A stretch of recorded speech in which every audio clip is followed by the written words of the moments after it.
Hoje, nós estudaremos a lição de número 10 da Revista de Jovens, Jesus e a Oração do Pai Nosso. O texto do dia se encontra no Evangelho de Jesus Cristo que escreveu Mateus, no capítulo 6, no versículo 6, que está escrito: Mas tu, quando orares, entra no teu aposento e, fechando a tua porta, ora a teu Pai que vê o que está em oculto, e o teu Pai que vê o que está em oculto te recompensará. A síntese da revista é: a oração do Pai Nosso foi deixada por Jesus para nos ensinar acerca da importância da oração em oculto e a primazia de Deus no direcionamento de nossas petições e do valor do altruísmo em nossa trajetória cristã. A primeira coisa que nós devemos entender para o tópico inicial da nossa revista, Jesus ensina a respeito da oração, é que o próprio Jesus,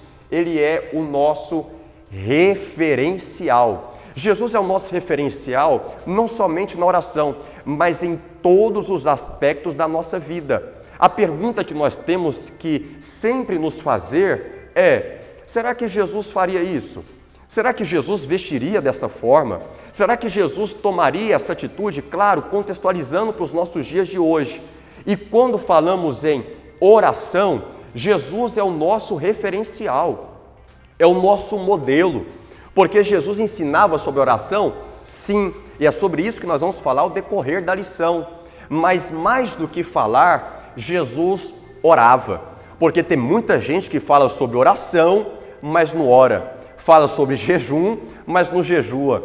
Então Jesus, além de ensinar, ele tomava a prática da oração como seu estilo de vida. E eu separei alguns textos bíblicos para que nós venhamos a entender isso um pouco mais a fundo. Quando você lê os evangelhos, Mateus, Marcos, Lucas e o evangelho de João, você vai ver que Jesus sempre tinha essa prática, esse costume de estar em oração, de se retirar para um espaço sozinho, subir ao monte, orar ao Pai. Jesus sempre está em oração, sempre está orando, sempre está comunicando com o Pai. Por exemplo, em Lucas capítulo 3, no versículo 21, Jesus inicia o seu ministério orando. Antes de iniciar o seu ministério, ele já está orando. Em Lucas capítulo 6, versículo 12, Jesus ora a madrugada inteira para escolher os seus apóstolos ou os seus discípulos. Em Mateus 14, 23, Jesus, antes de andar sobre as águas, está em oração a sós com o Pai. Em João capítulo 11, versículo 41, antes de ressuscitar Lázaro, Jesus orou. Em Mateus capítulo 17, versículo 1 ao versículo 13, Jesus está no Monte da Transfiguração orando. Em Lucas capítulo 18, versículo 1 ao 14, Jesus traz duas parábolas a respeito da oração. Em Lucas capítulo 11, versículo 1, Jesus ensina os seus discípulos como eles devem orar. Em Romanos capítulo 8, versículo 34, Paulo diz que Jesus está à destra de Deus Pai, orando e intercedendo por nós. Ou seja, quando nós nos ajoelhamos para orar ao Pai, nós estamos nos colocando ao lado de Jesus na intercessão. Porque quem fofoca, quem fala mal do outro, quem gosta de picuinha, está jogando no time do nosso adversário. Mas quem intercede, quem ora pelo próximo, quem ora por outras pessoas, está se colocando ao lado de Jesus, intercedendo uns pelos outros. Eu repito, Jesus é o nosso referencial na oração. Jesus, ele orou e jejuou durante 40 dias e noites para ser tentado. Incrível, porque nós somos tentados todos os dias e nós não oramos. Será que nós somos melhores que Jesus?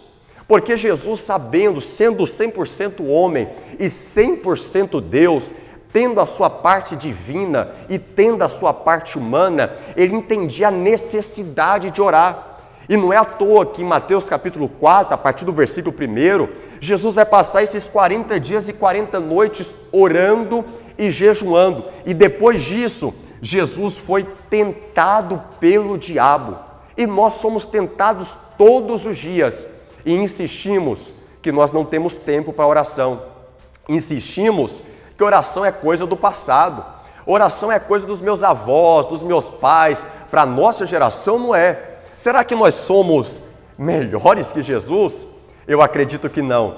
Nós precisamos orar. Nós precisamos ter a prática da oração. E Jesus, sabendo disso, ele vai falar conosco a respeito da oração. E Jesus vai dizer de forma bem simples, eu quero que você estiver com a sua Bíblia, estiver acompanhando, acompanhe comigo. Evangelho de Mateus, capítulo 6, versículo 5. Jesus dá duas coisas que devemos evitar na oração. Você sabia disso? Jesus vai dizer no versículo 5 assim: e quando orares. A Bíblia de Estudo Pentecostal, quando você lê o comentário dela, sobre essa frase, e quando orares, ele escreve dizendo assim: todo cristão tem o dever de orar. Jesus não está dizendo, se vocês orarem. Não, Jesus está dizendo, vocês têm que orar. E quando vocês orar, não sejam como os hipócritas. Então Jesus está dizendo, evitem ser como os hipócritas.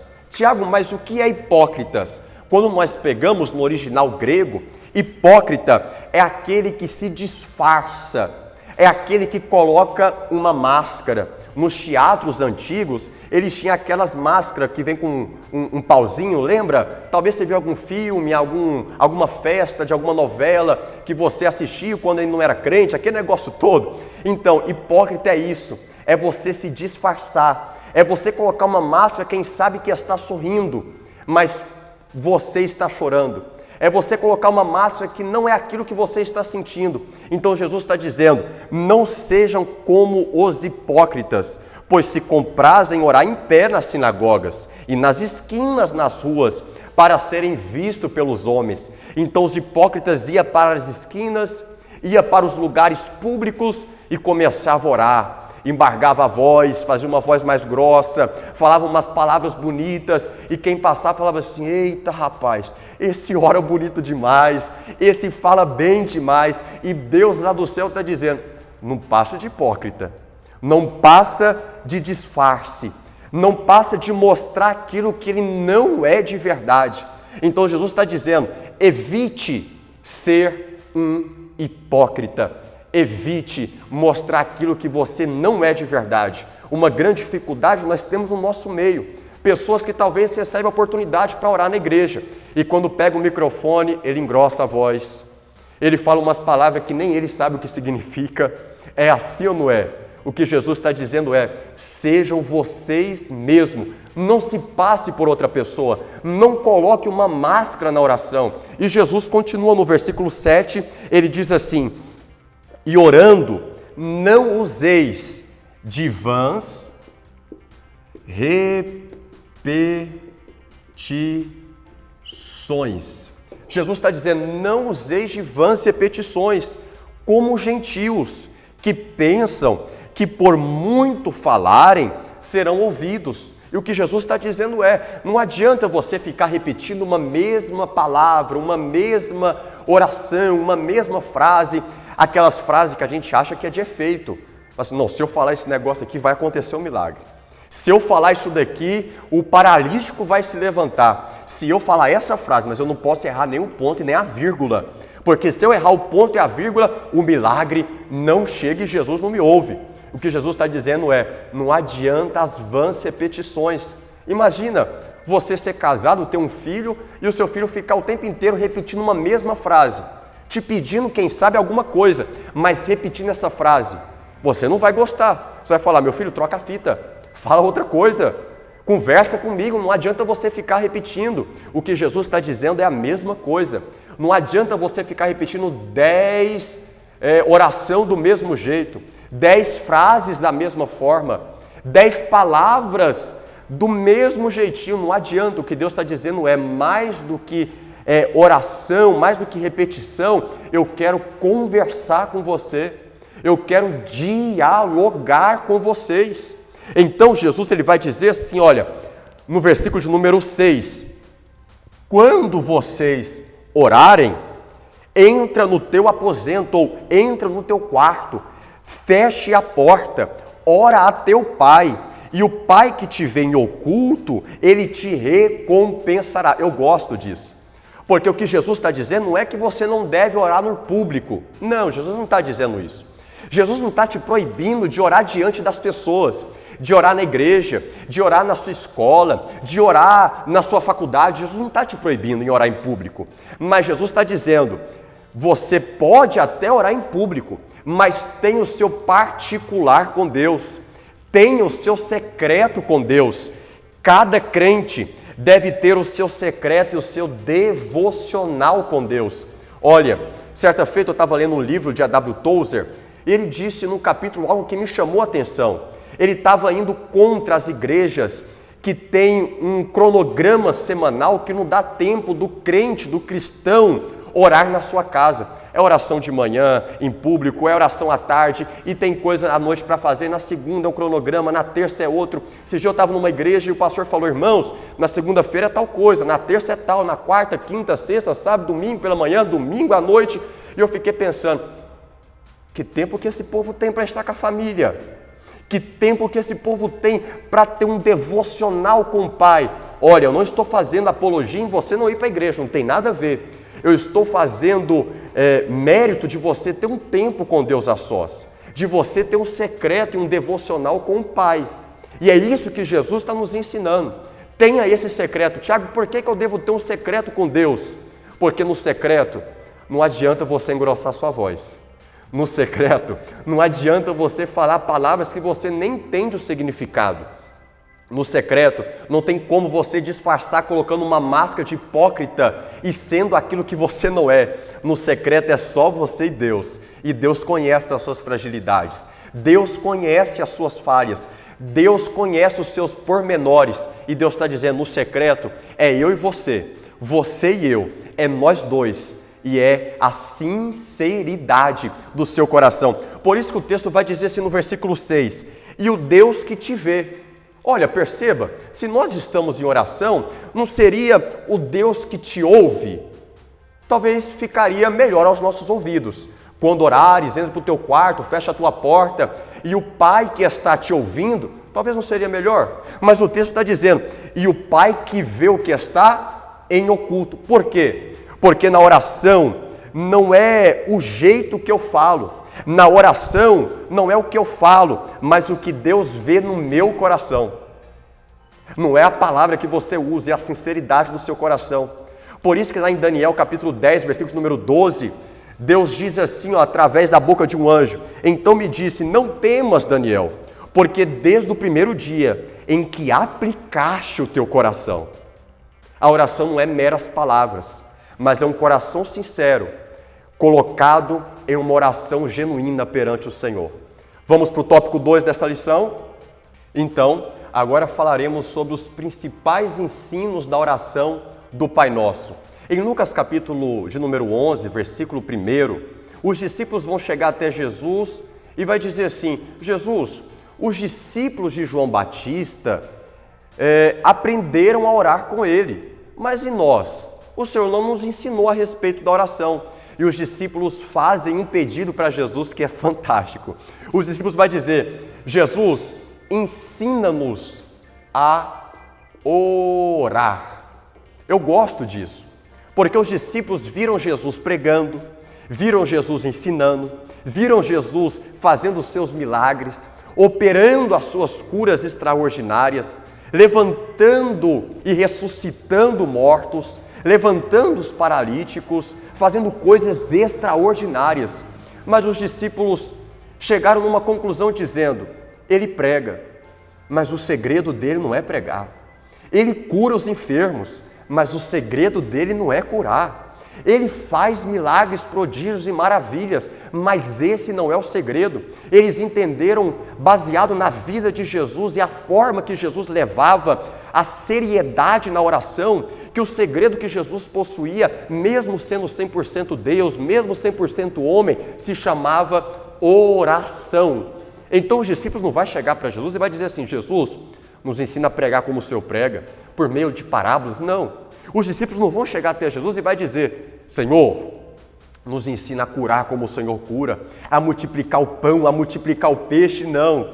Eles vão dizer para Jesus: Jesus, ensina-nos a orar, pois sabemos que o segredo do Senhor é a oração. Sabemos que o Senhor é mestre, mas que o Senhor tem uma vida de oração. Sabemos que o Senhor cura, mas o principal na vida do Senhor é a comunicação com o Pai. É esse elo com o Pai, essa ligação com os céus.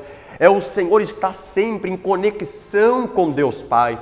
Eles perceberam que esse é o segredo. Tem uma frase de John Wesley que eu gosto, que diz assim: nós podemos levantar uma geração que saiba cantar, que saiba tocar, que saiba dançar e que saiba pregar muito bem.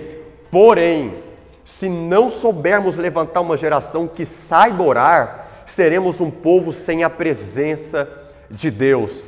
Pregar é bom, liderar é bom, dar aula de escola dominical é bom demais, cantar maravilhoso, dançar extraordinário, mas nós precisamos ter uma vida de oração.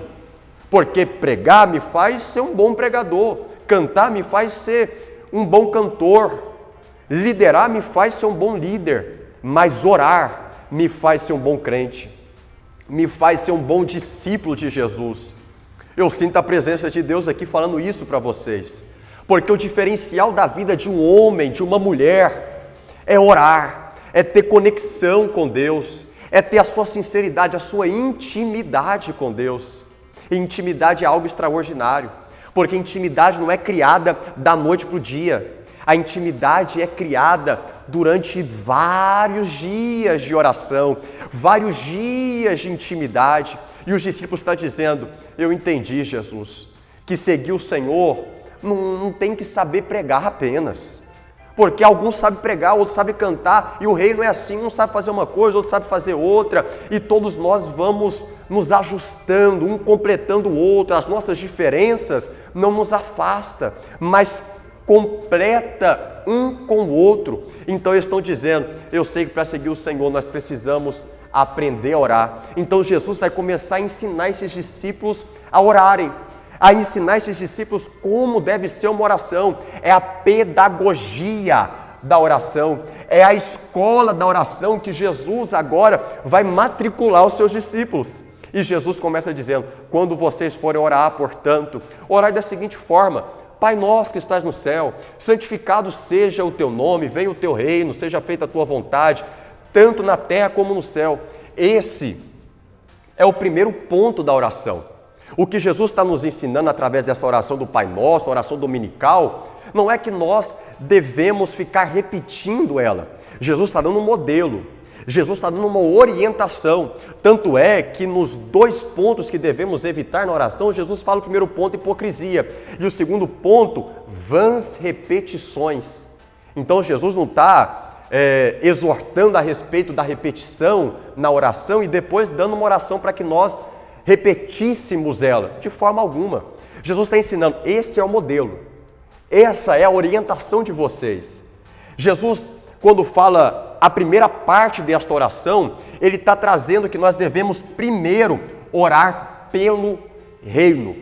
Pai nosso que estás no céu, santificado seja o teu nome, venha o teu reino, seja feita a tua vontade, tanto na terra como no céu. Você percebe que não tem nenhuma petição humana, que não tem Jesus pedindo alguma coisa nessa primeira parte? Não tem, porque Jesus está nos ensinando como deve ser a nossa oração. E ele começa dizendo: Pai.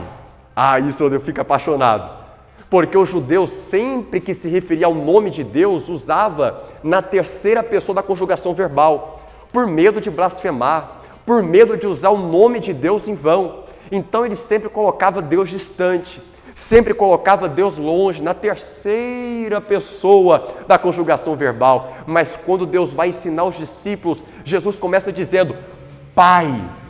A segunda pessoa da conjugação verbal não é aquele que está longe, é aquele que está perto. Ele não é aquele, ele é o Pai. E é Pai de quem? É o Pai nosso. Porque na oração não tem egoísmo. Na oração é nosso. É o nosso Pai, não é só meu Pai, não é Pai meu. Claro que tem vezes que você está passando por uma dificuldade, você vai dizer: meu Deus, meu Pai, me ajuda. Mas o que Jesus está nos ensinando e orientando é que a oração ela deve ser altruísta. ela deve ser nosso. Tanto é que ele começa a dizer na segunda parte, pão nosso e assim por diante.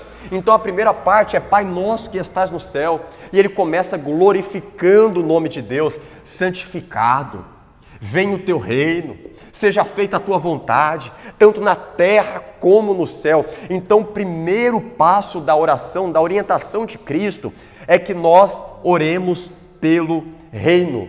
E Jesus, logo depois de alguns versículos, ele vai dizer, buscai primeiro o reino de Deus, e as demais coisas, ou estas demais coisas, vos serão acrescentadas. Então nós precisamos entender que nós precisamos começar orando, Pai, com intimidade, e não é só Pai meu, é Pai nosso, é glorificando o nome de Deus, é chamando pelo teu reino, tanto o reino da expansão do reino de Deus na terra, que seriam os missionários, seria a evangelização, seria a salvação da nossa casa, a salvação da nossa família, seria a expansão de Deus para salvar a nossa faculdade, salvar a nossa escola, o nosso emprego e assim por diante, como a plenitude do reino, que é quando Cristo voltar. Então é essa esperança de dizer, Senhor, eu estou te esperando, Maranata, ora vem, Senhor Jesus.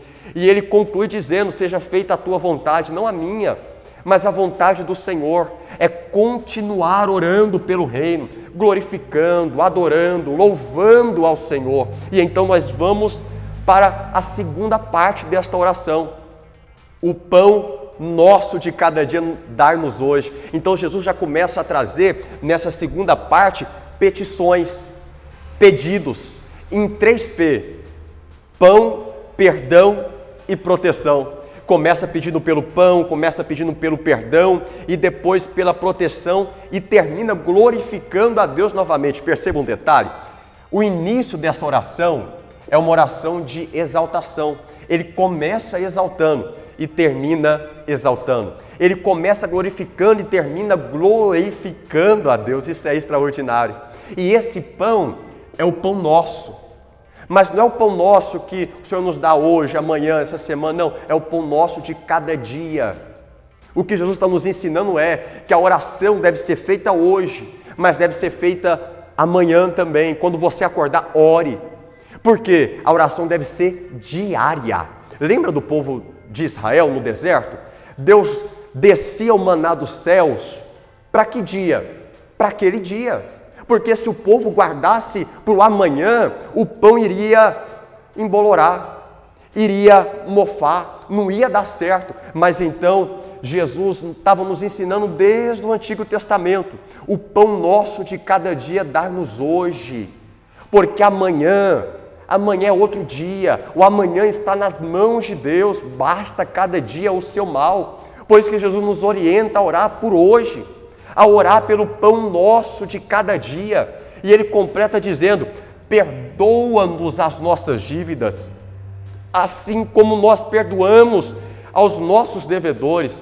Presta atenção, perdoa as nossas dívidas, aqui fala de pecados, assim como nós perdoamos aos nossos devedores. Então, se nós não perdoarmos os nossos devedores, Deus não nos perdoará.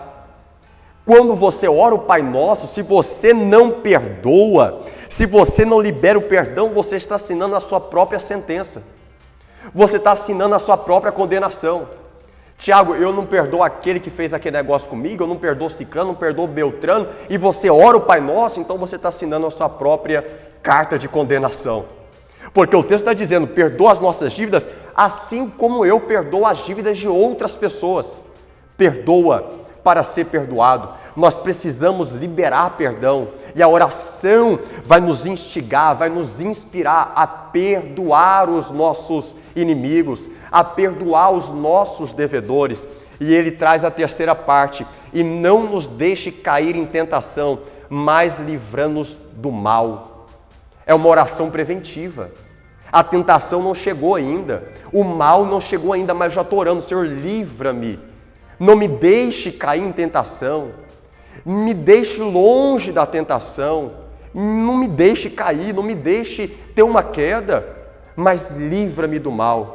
E ele termina glorificando, porque teu é o reino. Se o reino é dele, é porque ele é rei sobre esse reino. E o poder, Porque Ele tem todo o poder. E a glória, porque a glória é somente dEle. Perceba, o Pai é nosso, o pão é nosso, mas a glória é dEle. Mas a honra é dEle. O pão eu posso até dividir, mas a glória Ele não divide com ninguém. Então nós precisamos aprender isso e seguir a orientação de Jesus. Ele começa glorificando a Deus, orando pelo reino e depois as petições, em 3P para ficar mais fácil de você assimilar: pão, perdão e proteção. E assim nós vamos seguir para o terceiro tópico dessa lição. Então agora nós vamos para o terceiro tópico e o último tópico dessa lição: a glória e o poder pertencem a Deus. Eu vou bater novamente na tecla: o Pai é nosso, o pão é nosso, mas a vontade é de Deus. O reino é de Deus, o poder é de Deus, a glória é de Deus. E isso Ele não divide, Ele não aceita você pegar um pouco, o outro pegar um outro pouco, não. Ele não divide a sua glória. Romanos capítulo 11, versículo 36, Paulo fala muito bem isso. Porque dele, por ele, para ele sejam todas as coisas, glória, poder, honra, tudo é dele para sempre. Amém. Quando trabalhamos, nós trabalhamos. Quando oramos, Deus trabalha. Esse é o diferencial. Quando você quer resolver as coisas do seu jeito, da sua forma, porque você precisa e faz, e você está fazendo. Você está trabalhando, você está tentando, mas quando você ora, quem começa a trabalhar é Deus. Quem começa a resolver é Deus. Então lá vai um conselho para nós. Se você está tentando há tanto tempo mudar tal pessoa, há tanto tempo aconselhar tal pessoa e não está surtindo efeito, que tal nós começarmos a orar? Porque quando nós começarmos a orar, Deus trabalhará por nós. Deus trabalhará em nosso favor. Lembra quando em Atos 12, quem estava preso? Pedro. Pedro estava preso e diz o texto que a igreja fazia contínua oração por Pedro. Então, ou seja, a igreja não podia fazer mais nada, porque estava presa. Então, eles não precisavam mais trabalhar, porque Pedro estava preso e já recebeu a sentença de morte para o outro dia por Herodes. Mas de repente a igreja começa a orar. E quando a igreja começa a orar, Deus começa a trabalhar e entra naquela prisão e liberta o irmão Pedro. Então eu volto os meus olhos novamente para o tema dessa revista: ensina-nos a orar. Nós precisamos aprender a orar. Quando nós iniciarmos a nossa oração, não é que nós devemos repetir a oração do Pai Nosso muitas vezes, como eu já disse, isso não serve de nada. Vãs repetições, diz o Senhor. Mas nós podemos pegar os princípios, começar a orar glorificando a Deus, falando sobre o reino, pedindo que Deus seja glorificado, santificado, que o nome dele seja glorificado na nossa vida, que o nome dele seja glorificado, santificado em nossa vida. E quando nós começamos a pedir pelo reino, a adorar ao Senhor, a louvar ao Senhor, a engrandecer, a exaltar o Senhor, depois nós podemos fazer as nossas petições, a pedir o pão, a pedir o perdão, a pedir a proteção e assim por diante. Então nós aprendemos a prática, nós aprendemos a teoria melhor, nós aprendemos como vamos orar, como vamos começar, como o Mestre nos orienta, mas agora nós precisamos praticar. E lá vai um conselho, nós encerramos esta aula nesse conselho. Ore para que Deus ensine você a orar. Ore de forma simples: Senhor, ensina-me a orar. Eu quero ser um homem de oração. Eu quero ser um pregador de oração. Eu quero ser um professor de oração. Eu quero ser uma mulher, uma garota, uma menina de oração. Eu quero aprender a orar, Senhor. Ensina-me a orar. E eu tenho certeza que o Espírito Santo te orientará, te inspirará a orar. Eu tenho certeza disso. Então nós precisamos sair da teoria e começarmos a praticar a oração. Que Deus te abençoe, que Deus abençoe a sua casa e que você venha começar a praticar esta oração e sermos inspirados para sermos pessoas de oração para a glória de Deus e para a honra do teu nome. Um grande abraço e até a próxima aula.